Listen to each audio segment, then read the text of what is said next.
Let's take a fresh look at Tonka paintings from a psychological perspective, and a perspective that is a bit more practical than a purely academic or artistic or mythological interpretation of these very complicated, strange paintings. All right, let's dive into this one. So, what is going on here? There's a very alarming looking demon, and he's clutching a circle of all sorts of scenes.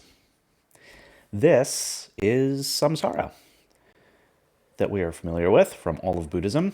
This is the circle of samsara. This is the collection of all human experiences that we go through. All possible experiences, all possible corners of the world and even the universe. This is everything. It is the world, it's life, it's our past lives and future lives. It's our emotions. It's every single experience. So what is this saying about human experience? Well, if we were to take a closer look, each of these are different archetypal experiences.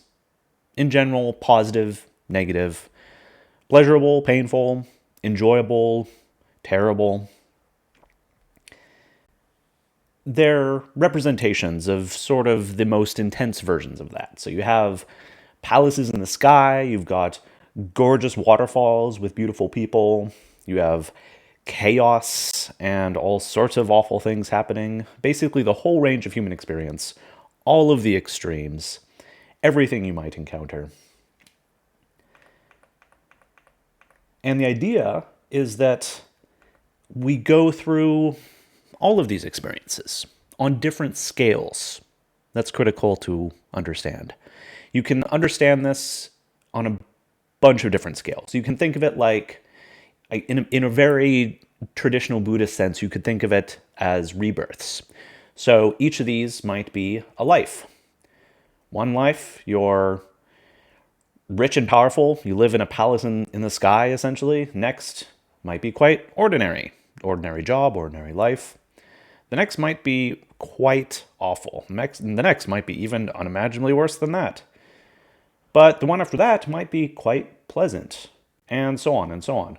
We cycle through these different types of experiences for literally eternity, much longer than we could even ever imagine. Actually, we are trapped in this constant cycling of experience, which is samsara, all lorded over by this very alarming demon who makes sure that we can't escape.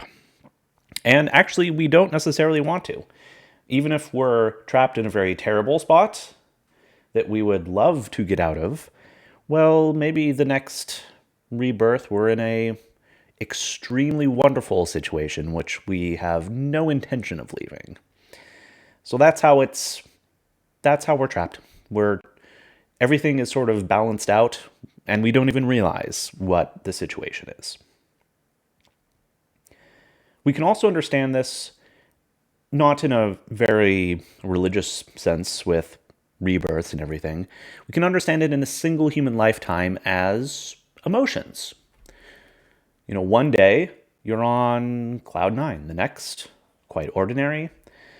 Who knows? Maybe today or next week, we'll have an experience that's so terrible we just can't anymore, right?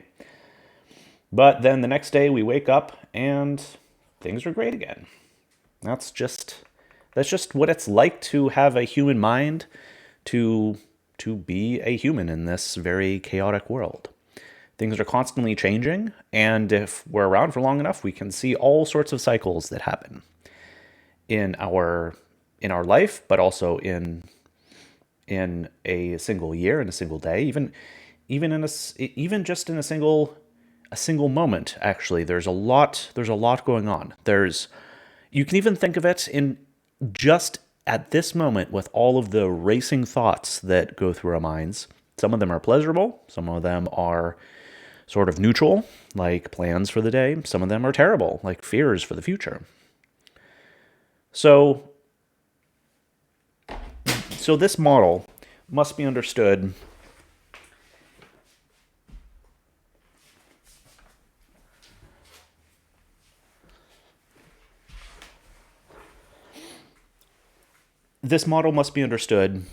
on all different scales. You can think of it like a fractal, where it's the same shape on different levels. And that's actually kind of hinted at here, where you have a large version depicted in this slice, but you also have all sorts of other experiences going on here at a different scale. There's one here, two here. You could even fractalize it even more. You can go on forever like this.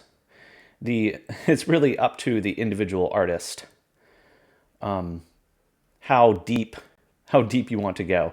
But once you get the point across, then that's what it's trying to communicate. It's supposed to explain the principle of nested, recurring experiences at all scales.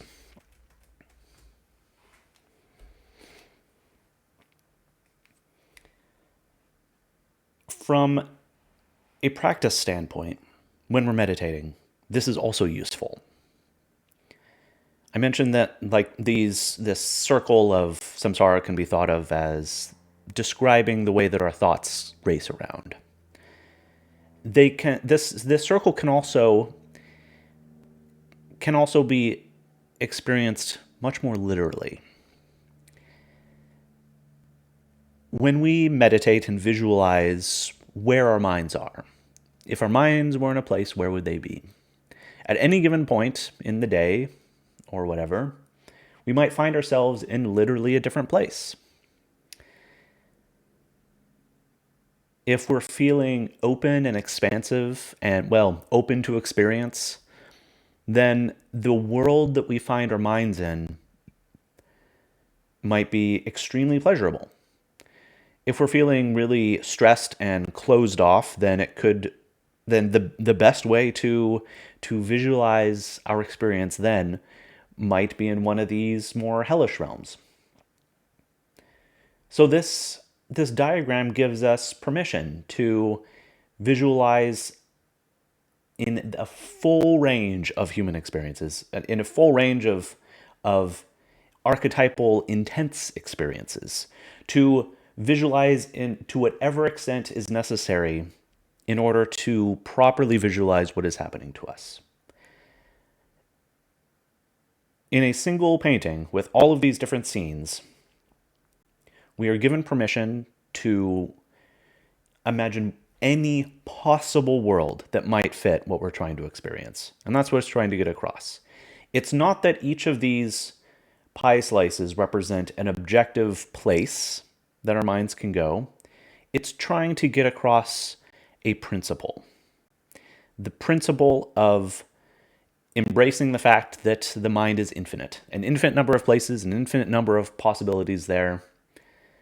You just have to find where you are. Because guaranteed, you're somewhere. Are you here? Are you here? Where are you? It is up to you to figure out where your mind is at any given point. Think of this like a map. A map of where your mind might be. It's unfortunately not complete. So basically what you have to do, what we all have to do, is generate our own Thangka paintings of our minds. Our own mental maps. Our own maps of our experience. Our own diagrams of where our mind goes in different situations. You can think of it like, okay, when I'm extremely happy, maybe joyous, then this is where I am. When I'm miserable, I'm here. If I'm just, normal, maybe I'm here. We have to map this out for ourselves. We have to become fully aware of what each of these different realms means for us. There could be more, there could be less. What is the range of our emotions? What are the Jack Kornfield calls it the top 10 tunes of our minds. The the 10 songs, you could say, metaphorically, that play in our minds, which could be also like the top 10 emotions, the top 10 stressful thoughts, the top 10 wonderful states of mind that we get into. We have to figure out what we typically experience. And then, most importantly, we can figure out, well, which one comes after which. If you master the ability, the emotional intelligence to recognize, I am here. I recognize I am definitely here. I've been here before. I know what it feels like to be here.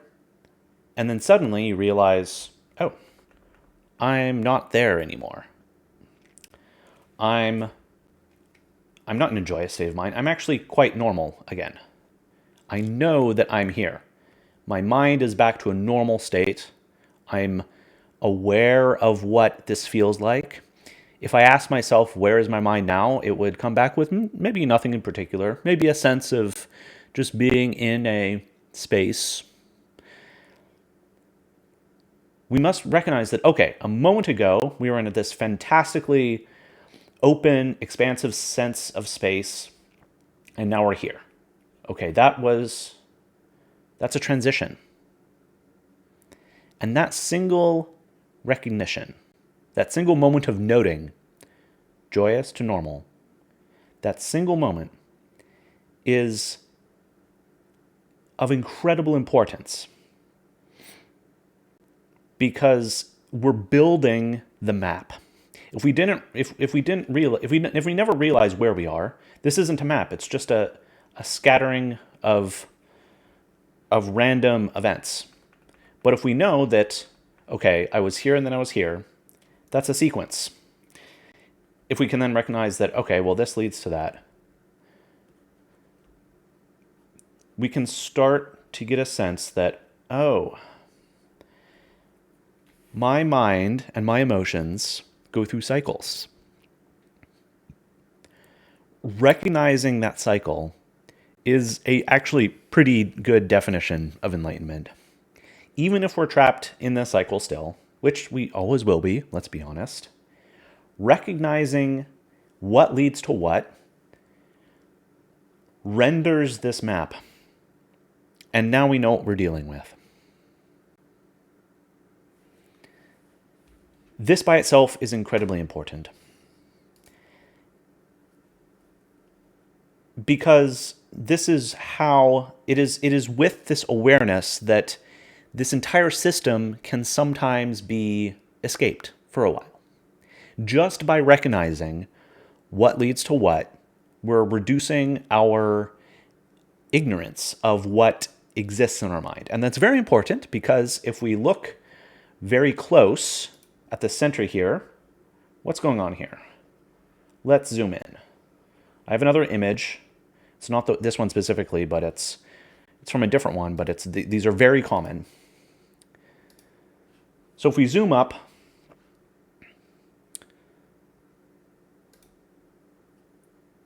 you can see there's some animals at the center here. This is another version. Extremely common, not just in Tibetan Buddhism, but in all forms of Buddhism, are these three creatures: the ox, the peacock, and the snake. These are, they're called the three poisons.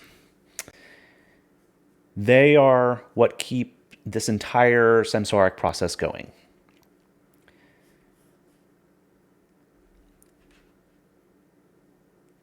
They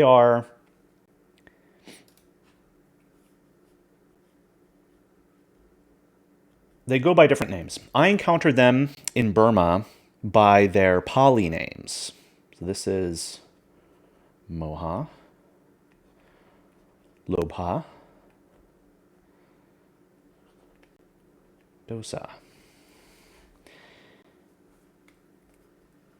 It's a bit tricky to translate these. It's very dangerous, but we'll do our best. Basically, this is like anger. That's not a great. Aversion is the typical. I still don't like that, but we'll go with it. Lobha, I guess you could say desire. But let's try to be a bit more technical about that. Well, maybe greed, attachment.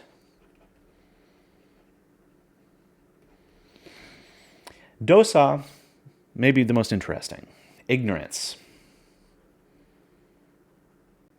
That's kind of interesting. It's a bit strange why that is included here. It would make sense if we just had these two, Lobha and Dosa. You could say positive experience and negative experience, anger and happiness, greed and compassion. The sort of the two very broad binary experiences, and you can sort of understand them as emotion. Although it's more appropriate, the way I was taught in Burma is it's more like going towards or trying to push away. So aversion is like pushing away. I don't want this. Lobha is that sense of I want this, I want it to be mine, I want it to be closer. So those are two experiences of a binary, right? You're pushing away or pulling close. And it would make sense if it was just these two. But we also have dosa, ignorance. One of these things is not like the other. But it's, from a theoretical perspective, okay. This is not necessarily a grand unified theory of the mind, but I think it's workable. Basically, yes, these two are your main problems. Ignorance makes you unaware. You don't know what's going on. Okay, so that's its own problem. Ignorance is its own problem. You're pushing away, you're pulling closely, or you don't know what you're doing. So let's take a step back. Why are we talking about this? Well, they're at the center of many of these Thangka paintings. And since they're at the center, they're the drivers of this cyclic experience. Why is that? How is it? It's easy to understand what these things mean, more or less, but why are they driving experience? Basically, in order for this wheel to turn, it needs some effort. You have to be every time that you're moving along, you have to be avoiding one and grasping the next. Okay? You're trying to get away, or not necessarily. This isn't intentional. It's sort of an automatic human impulse. I want to get away from this, and I want to get to this one. The grass is always greener on the other side, right? Even if this is a wonderful realm, even if we're rich and famous in some mansion on a mountain, who knows? Maybe we get a little bored. Maybe we want to have more of a normal life, a normal career with normal friends and family and purpose. Who knows? Each of these realms are exhausting in their own way, and we get to the point where we just want to do something different, and that's what drives it. And beyond all that, there's dosa, there's ignorance, there's us not realizing that this is happening. It's not that we make a conscious decision that I'm here and I want to go here. This just naturally happens. And that's because of dosa. Lobha and moha are the driving force that keeps this going, but dosa is what keeps us unaware that all this is happening.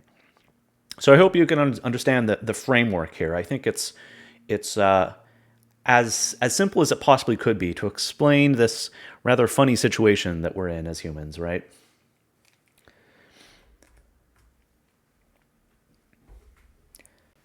So let's take a look outside this circle of samsara. We dived inside to look at these. Now let's look at what is out here. Well, it would make sense if this circle was everything. I mean, it's all human experience. It's all psychological experience. It's everything. So why are there places and people that are outside? Well, naturally, there's, enlightenment, right? Enlightenment means escaping the circle of samsara, so there's got to be something that we're escaping to, right? Although wouldn't it make more sense that we're escaping to emptiness? Just, the non-duality of enlightenment that we read about from all the most advanced books. Why is it not just blue sky? We see this blue sky in the background here. The turquoise blue that the Tibetans love so much, because it's an experience of emptiness. If you look up into the blue sky, it just sort of goes on forever. You can't really focus on anything. There's no form. And so for that reason, they love the blue sky as a really excellent experiential metaphor, perhaps, of enlightenment. So why not just have this blue sky in the background? It's there. It's behind everything.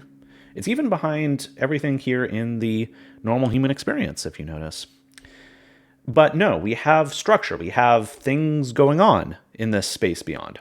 What's up with that? It really is quite important. It matters tremendously that there's places and people outside of samsaric experience.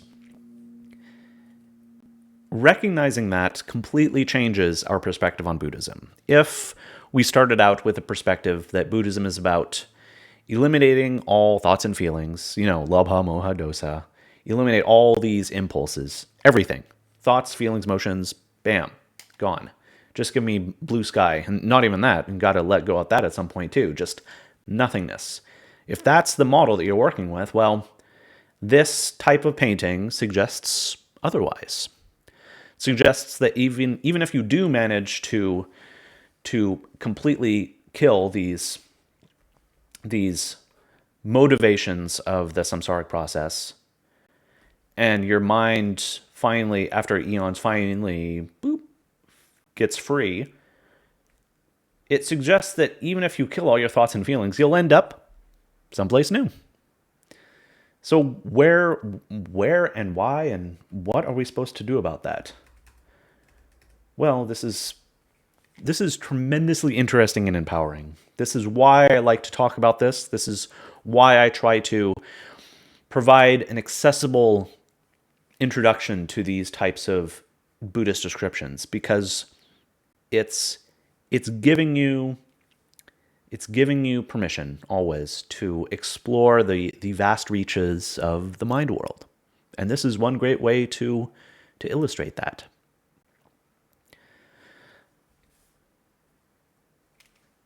Look at what's going on here. So we have clouds. I like to think of them as like thought bubbles. It sort of indicates that this is a mind realm rather than just a physical human realm. This is a world that is as impermanent and transient as clouds, which are another great metaphor for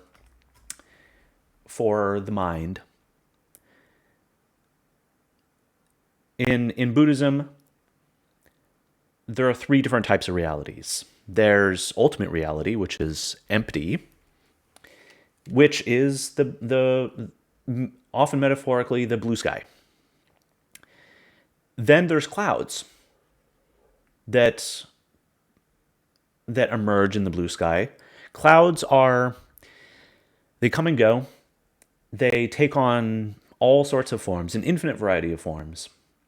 But if you get really close to them, they're nothing. You can't touch them. The closer you get, the more they just dissolve into mist. It's really a fantastic metaphor for the experiences in our minds, in our mind's eye, in our visionary experiences, even just with our thoughts and feelings. They're there, they're real, but they come and go in ways unlike the physical world. And then, so that three versions of reality. We have Dharmakaya, ultimate reality, Sambhogakaya, the clouds, and then metaphorically, there's rain that comes down from the clouds, which creates the human world. Can discuss more about that later. So we thought that by escaping, we just go straight to blue sky, but no, there's actually this intermediary, which is an extremely useful place. And it really is a place. It is a place with familiar sights. What do we have here? We have, well, look at that. We have a Tonka. We're looking at a Tonka right now, and there's one here too. Why not? And there's also, it looks like there's buildings, palaces, much like things we see in the real world, right? Familiar sights, familiar images. This is because the world of the mind takes on a form that we are familiar with based on our experience in everyday life. For an average Tibetan whose culture this type of art comes from, in their everyday life, they might see palaces much like this on the sides of mountains.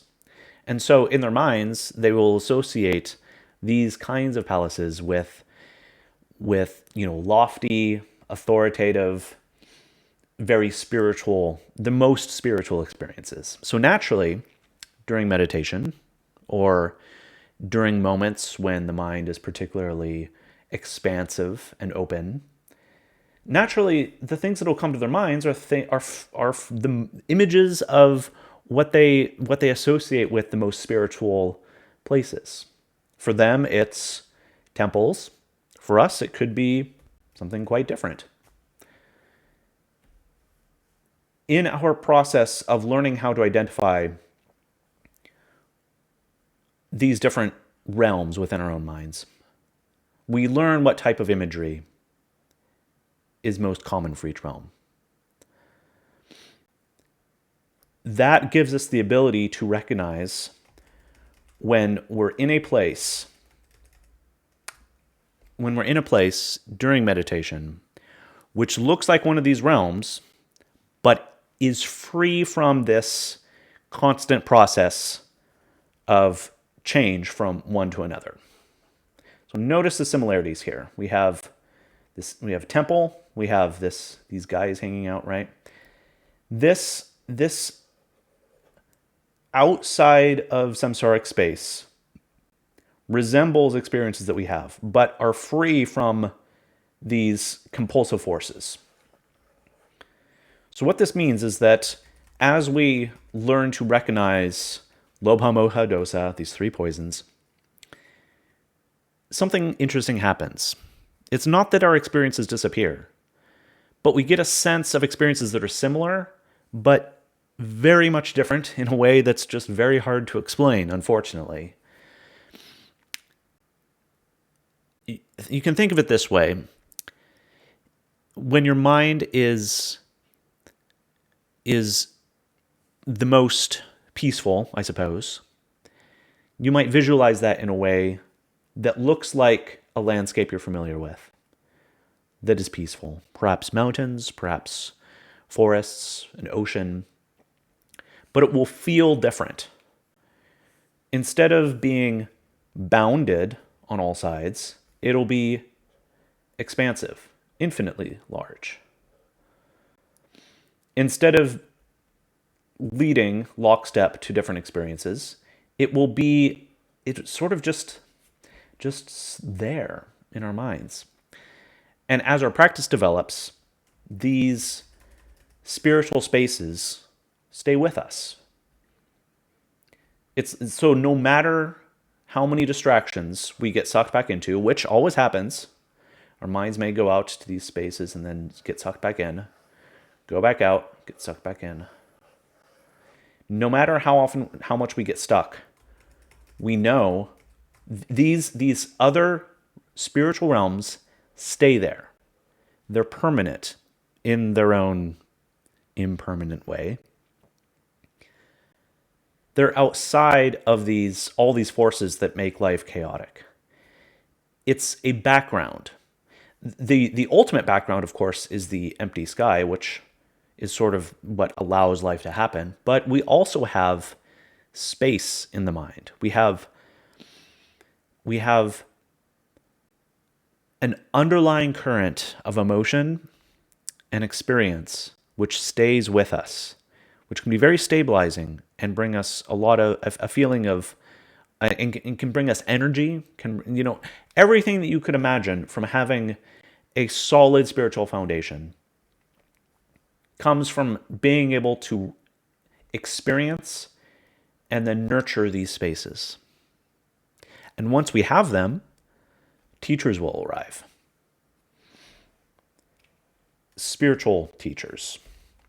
Not just our physical human teachers, but teachers that, in our mind's eye, they seem to be much like our teachers. They are a sense of presence.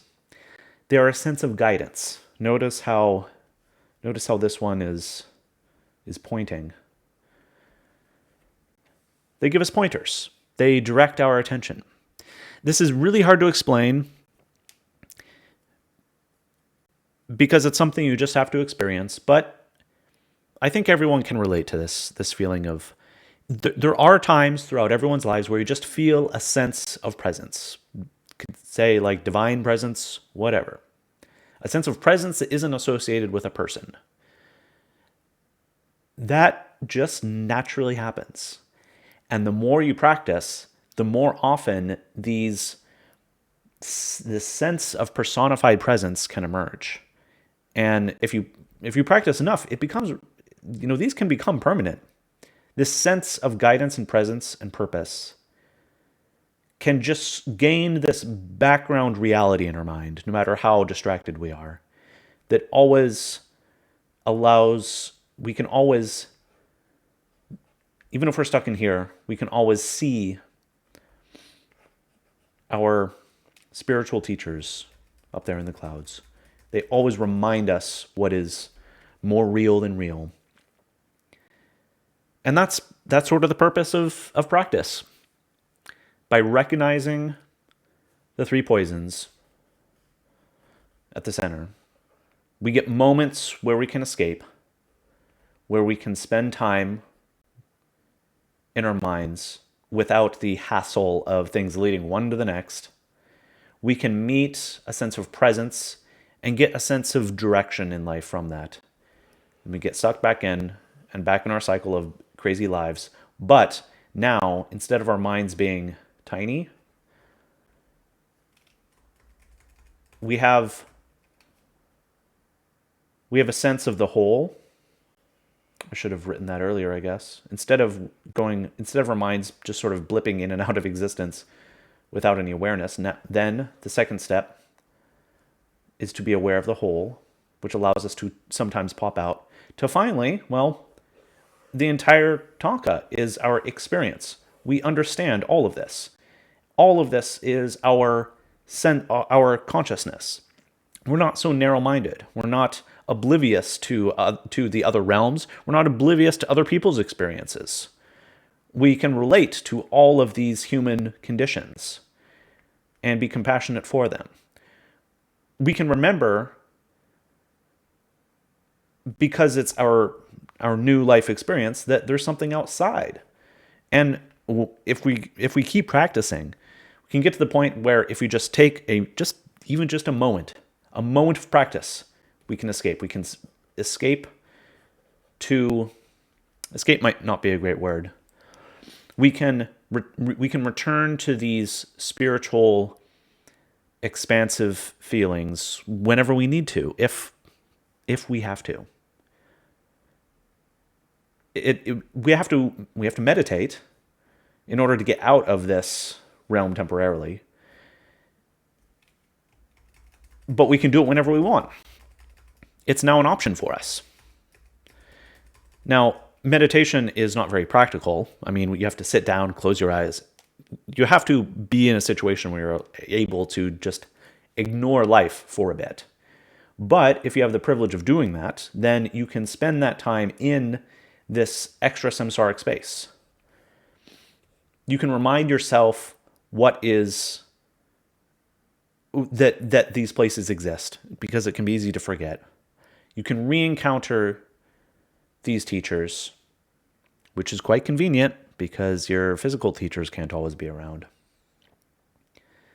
And then, refreshed, you can plunge back down to the human world as a bodhisattva, remember, and just continue to make it a better place for everyone. So yeah, that's basically it. That is one way to approach these Thangka paintings. Of course, this is absolutely debatable, perhaps even controversial, but it is absolutely a way to make these paintings accessible and relevant to our practice.